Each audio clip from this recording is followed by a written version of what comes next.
Good morning everyone. आज के इस लेक्चर में हमारा विषय है PV isotherm of real gases, वास्तविक गैसों के पीवी समतापी वक्र। पीवी समतापी वक्र क्या होते हैं? टी ए एंड्रयूज़ नाम के साइंटिस्ट थे जिन्होंने कि क्रिटिकल फिनोमिना पर अध्ययन किया और उन्होंने अपने प्रयोगों में विभिन्न तापों पर गैस के आयतन पर दाब का प्रभाव जानने के लिए एक्सपेरिमेंट्स किए। तब उन्होंने डिफाइन किया कि एक निश्चित ताप पर दाब और आयतन के मध्य खींचे गए आरेख समतापी वक्र कहलाते हैं। निश्चित ताप पर दाब एवं आयतन के मध्य खींचे गए आरेख समतापी वक्र या आइसोथर्म कहलाते हैं। आदर्श गैस के लिए यहाँ हम फिगर में देख रहे हैं कि एक आदर्श गैस के लिए खींचा गया पीवी आइसोथर्म है। इसका शेप रेक्टेंगुलर हाइपरबोला होता है, समकोणीय हाइपरबोला। लेकिन इस तरह का जो आइसोथर्म है वो केवल आदर्श गैस के लिए प्राप्त होता है। CO2 कार्बन डाइऑक्साइड के वक्र इस प्रकार के प्राप्त नहीं होते हैं। उच्च ताप लगभग 100 डिग्री सेंटीग्रेड पर वक्र लगभग आदर्श गैस के समान माना जा सकता है। हम एक दूसरा फिगर इसमें देखेंगे।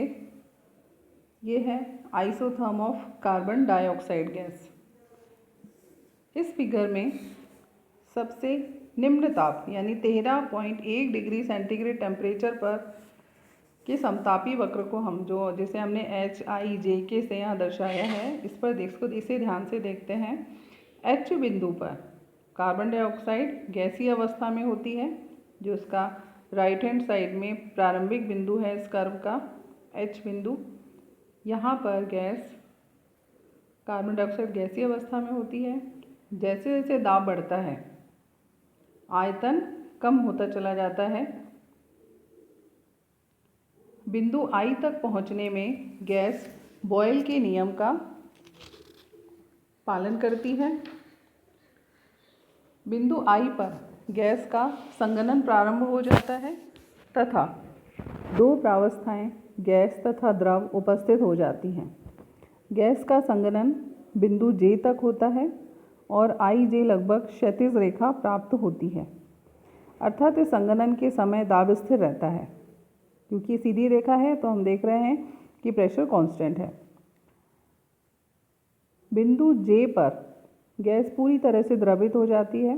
इसके बाद यदि और हम प्रेशर बढ़ाते हैं तो हमें JK वक्र प्राप्त होता है, जो वर्टिकल है, जो दाब का आयतन पर बहुत कम प्रभाव दर्शाता है।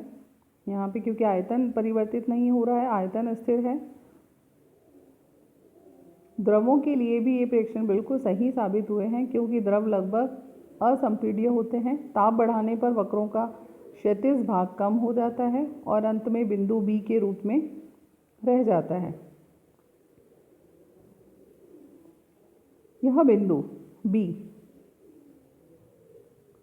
31.0 डिग्री सेंटीग्रेड के समतापी वक्र पर स्थित होता है। 31.0 डिग्री सेंटीग्रेड से अधिक ताप बढ़ाने पर अधिक टेम्परेचर पर अगर हम दाब बढ़ाते हैं तो आयतन घटने लग जाता है, लेकिन उसका लिक्विफैक्शन या द्रवण नहीं होता है। अतः 31 डिग्री सेंटीग्रेड से अधिक ताप पर कार्बन डाइऑक्साइड को द्रवित नहीं किया जा सकता, चाहे कितना ही अधिक ताप लगा लिया जाए। यह ताप कार्बन डाइऑक्साइड का क्रांतिक ताप कहलाता है। बिंदु B का संगत दाब क्रांतिक दाब है, जो कि 73 वायुमंडल है। बिंदु B क्रांतिक बिंदु तथा समतापी वक्र ABC, जो कि B बिंदु से गुजरता है, क्रांतिक समतापी वक्र या क्रिटिकल आइसोथर्म कहलाता है। समतापी वक्रों के क्षैतिज भागों के सिरों को यदि हम मिला दें तो एक पैराबोला प्राप्त होता है, जैसा कि आप इसमें देख रहे हैं। इस पैराबोला का शीर्ष बिंदु B है, जो क्रांतिक समतापी वक्र पर होता है। इस पैराबोला के अंदर दो प्रावस्थाएं हैं, द्रव कार्बन डाइऑक्साइड गैस और गैसियस CO2। ये साम्यावस्था में होती हैं, परंतु इस पैराबोला के बाहर बाईं ओर द्रव कार्बन डाइऑक्साइड और दाहिनी ओर गैस कार्बन डाइऑक्साइड रहेगी।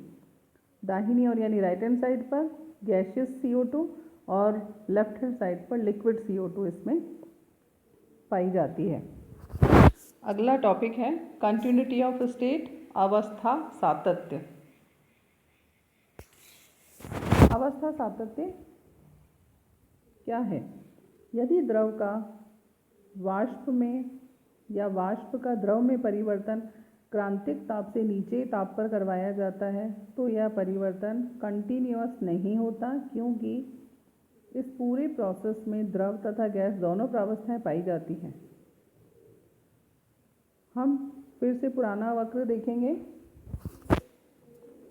अभी जो हमने कर्व देखा था, इस गैस का द्रवण बिंदु I से प्रारंभ होकर J पर समाप्त होता है और IJ वक्र पर द्रव CO2 और गैस CO2 दोनों पाई जाती हैं। बिंदु B पर दोनों प्रावस्थाओं के घनत्व समान हो जाते हैं तथा प्रावस्थाओं में विभेद नहीं किया जा सकता है। इस प्रकार यदि द्रव का वाष्प में या वाष्प का द्रव में परिवर्तन क्रांतिक ताप पर कराया जाता है तो परिवर्तन सतत होता है, कंटिन्यू होता है और वक्र में कोई भी बिंदु ऐसा नहीं है जहाँ की दोनों प्रावस्थाएं उपस्थित हों। द्रवण के आरएसटी पथ पर हम ध्यान दें। आरएसटी पथ, द्रवण का आरएसटी पथ हम इसमें देखें तो बिंदु R पर कार्बन डाइऑक्साइड गैस के रूप में है। इस गैस का आयतन स्थिर रखते हुए गर्म करते हैं जिससे कि इसका ताप क्रांतिक ताप से अधिक हो जाए और दाब बिंदु S तक पहुंच जाए। अतः दाब को स्थिर रखते हुए गैस को ठंडा करते हैं। इस प्रकार से आयतन में कमी होगी और आयतन बिंदु T तक पहुंच जाता है। बिंदु T ताप 13.1 डिग्री सेंटीग्रेड के समतापी वक्र पर है।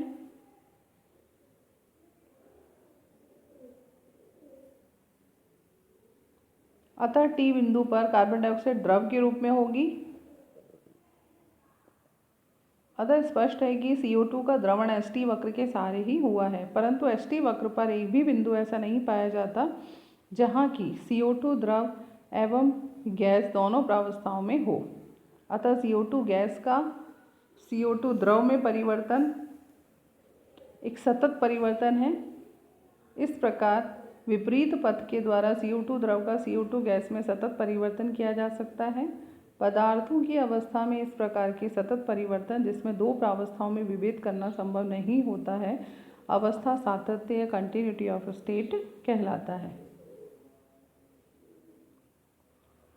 अगला टॉपिक है आइसोथर्म ऑफ वैन डर वाल गैस इक्वेशन या वैन डर वाल गैस समीकरण के समतापी वक्र। वैन डर वाल समीकरण का उपयोग करते हुए किसी भी गैस के लिए बनाए गए समतापी वक्र वैन डर वाल गैस के समतापी वक्र कहलाते हैं। यदि CO2 गैस के समतापी वक्र ज्ञात करने हों तो CO2 के वैन डर वाल स्थिरांक A और B तथा गैस स्थिरांक R के मान समीकरण में रखे जाते हैं। एक निश्चित ताप पर P के विभिन्न सममानों के संगत V के मान ज्ञात कर लिए जाते हैं। हम जानते हैं कि एक मोल गैस के लिए वैन डर वाल समीकरण होती है P + A/V² × V - B = RT।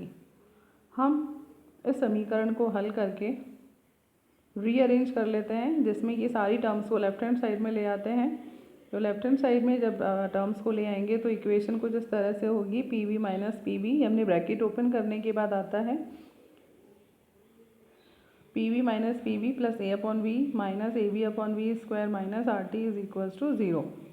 अब हमने इन टर्म्स को रीअरेंज किया। रीअरेंज करने पर ये इक्वेशन हमें मिलती है V³ - B + RT/P V² + A/P V - AV/P = 0। यहाँ पर हमने ऊपर वाली इक्वेशन है इसे P से डिवाइड किया है। यह समीकरण V की त्रिघाती समीकरण कहलाती है। अतः T और P के प्रत्येक मान के लिए V के 3 मान संभव होते हैं। ये तीनों मान या तो वास्तविक हो सकते हैं या फिर एक वास्तविक और 2 काल्पनिक हो सकते हैं। इन मानों के आधार पर कार्बन डाइऑक्साइड के लिए समतापी वक्र खींचे जाते हैं, जैसा कि हम फिगर 3 में देख रहे हैं। कार्बन डाइऑक्साइड के लिए वैन डर वाल्स आइसोथर्म है। इन सैद्धांतिक वक्रों की तुलना यदि प्रायोगिक वक्रों से की जाती है तो दोनों में समरूपता दिखाई देती है। 31.0 डिग्री सेंटीग्रेड के समतापी वक्र की तुलना करने पर पाया जाता है कि प्रायोगिक वक्र के भाग के जो हमने ऊपर वाला जो वक्र देखा था वो प्रायोगिक वक्र था। इससे पहले जो कर्व हमने देखा था उसमें केजे और आईजे क्रमशः द्रव और गैसीय अवस्था दर्शाते हैं, जो कि वॉन डेर वाल वक्र के भाग एम तथा एफ जी के समरूप हैं, परंतु क्षैतिज भाग जे आई वॉन डेर वाल वक्र के लहरदार भाग M C D E F द्वारा प्राप्त नहीं होते हैं, क्योंकि वक्र का ईडीसी भाग दाब के कम होने पर आयतन का कम होना प्रदर्शित करता है, जो कि संभव नहीं है। सावधानीपूर्वक प्रयोगों द्वारा वक्र के एफई और सीएम भाग प्राप्त कर लिए गए हैं, परंतु ये भाग अति संतृप्त वाष्प और अति संतृप्त द्रव अवस्था को प्रदर्शित करते हैं, जो कि वाष्प एवं द्रव की मेटास्टेबल स्टेट होती है। ताप के बढ़ने पर वक्र का लहरदार भाग छोटा होने लगता है, अर्थात V के 3 मान एक दूसरे के समीप आने लग जाते हैं। अंत में बिंदु B पर V के तीनों मान समान हो जाते हैं। क्रांतिक ताप के ऊपर दाब के प्रत्येक मान के लिए V का एक मान वास्तविक और 2 मान काल्पनिक होते हैं। इस प्रकार से हमने देखा कि आदर्श वास्तविक गैस के समतापी वक्र, वॉन डेर वाल गैस समीकरण के समतापी वक्र, इन सब में क्या विभिन्नता पाई जाती है। धन्यवाद।